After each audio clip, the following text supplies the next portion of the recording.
সকালবেলা ভাত হয়ে গেছে। সকালে খাওয়ার মতন টিফিনে মেয়ে কী দেবো বুঝতে পারছিলাম না, তাই ভাবলাম ডিমটা সিদ্ধ বসাই। কিন্তু আবার ওই যে গ্যাস ধরিয়ে ডিম বসাবো সিদ্ধ, গ্যাস তো পুড়বেই। মেয়ে ছেলের মরণ, যতটা বুদ্ধি খাটিয়ে সংসার করা যায়। এদিকে দেখো আলু সিদ্ধ হচ্ছে, তার মধ্যে টুকুস করে একটা ডিম ফেলে দিয়েছি। মেয়ের স্কুলে যাওয়ার টাইমও হয়ে গিয়েছে, এদিকে অনেকটা কাজ পড়ে রয়েছে।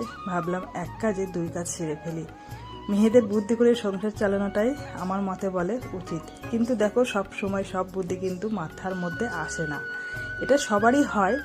যাই হোক, এভাবেই কিন্তু টুকিটাকি করে সারাদিন নাই সংসারে কাজকর্ম করি।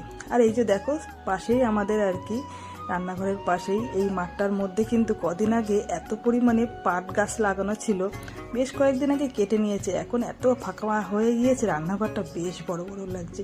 আর সত্যি কথা বলতে আমার এই রান্নাঘরটা কিন্তু সত্যিই খুবই বড়, আমার খুব একটা অসুবিধা হয় না। এটা হচ্ছে আমার ব্যবসার রান্নাঘর। তো চলো বন্ধুরা, আজকে এইটুকুই ভিডিও থাকলে তোমাদের সঙ্গে টাটা।